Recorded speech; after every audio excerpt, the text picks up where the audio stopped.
Imagine a museum where the volunteers do more than give tours. They're bringing items on display back to life. The year was 1957. A retired locomotive, the Père Marquette number 1225, was being honored at a ceremony at Michigan State University in Lansing.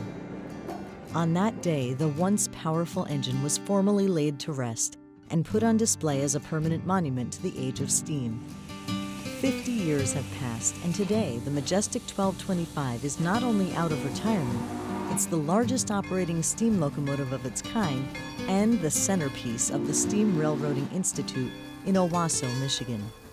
We're a 7-acre complex here in Owasso, Michigan, that's dedicated to the preservation of steam railroading technology, especially as it adheres here in Michigan and the Great Lakes region.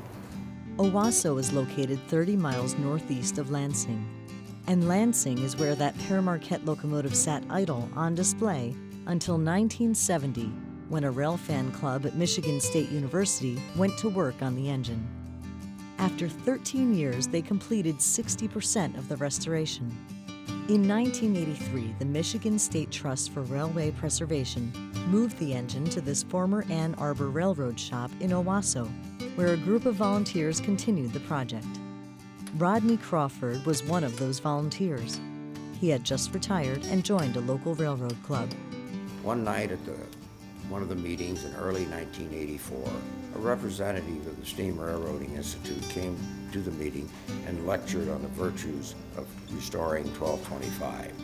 I came to Owasso the next weekend, and I've been driving to Owasso ever since.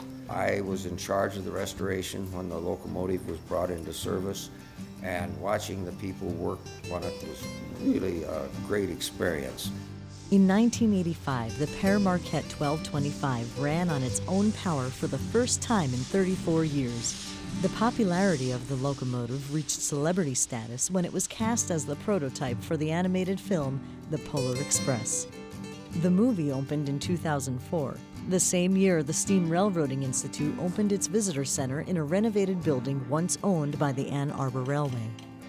Artifacts and documents from the Great Lakes region are on display here, plus a large model railroad built by local modelers.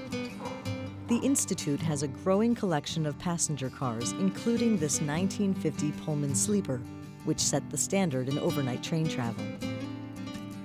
This Père Marquette caboose had been sitting idle in downtown Owasso until 2004, when it was brought to the Institute for restoration.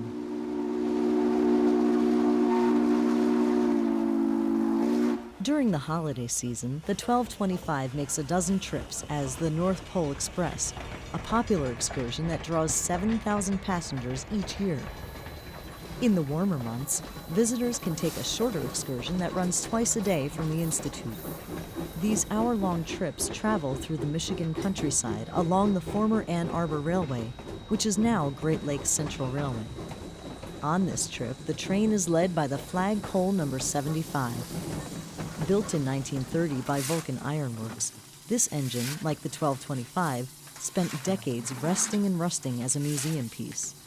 Barney Gramling, a former Amtrak engineer, has a special affinity for the Flag Coal. In 1991, he and his father acquired the engine at a scrap iron price and spent the next 10 years restoring it at their Indiana farm. Owning a steam engine was a goal Barney set for himself at a very young age. The tourist railroad I was working on, the individual that owned the railroad, he got his steam engine running when he was 21 years old. At the time I was 19, and I figured if he could get one running, so could I. Barney is now the chief mechanical officer at the Institute, and while his heart belongs to the 40-ton Flag Coal, most of his time is spent on the 400-ton Père Marquette 1225. The difference between working on my locomotive versus the 1225 would be the difference between working on a bicycle versus a Ferrari. Obviously, the big engine is 10 times bigger than this one, but what goes on is essentially the same. So in some respects, it's the same, but the pieces are just bigger, that's all. Barney oversees the volunteers who are drawn to the Institute for the chance to do this hands-on work. One of the things that makes this place unique is the fact that while we have one of the largest operating steam locomotives, our volunteer base is such that we allow our volunteers to work in and around that locomotive. A lot of places you don't get the opportunity to work on something quite that large. I enjoy working with the people that are here. It gives you an opportunity to get involved in something that you can learn on, and you can make a difference. You can get something, take something that doesn't work, and you can make it work. Recently, the Institute acquired its third steam locomotive, the Mississippian No. 76, a freight engine once used by the San Francisco Railway. The volunteer crew is currently working to bring it back to operating condition. Our motto is that we are more than just a static museum, we are a living history museum. And in that sense, everything that we do here is towards the preservation of history for people to enjoy from a live standpoint. It's not just static exhibits. And preserving the steam shows where we come from, because if it wasn't for machines such as this, the stuff we have nowadays wouldn't have been possible. The Steam Railroading Institute is fulfilling a mission that began nearly 40 years ago, to bring the steam experience back to life and maintain it for future generations.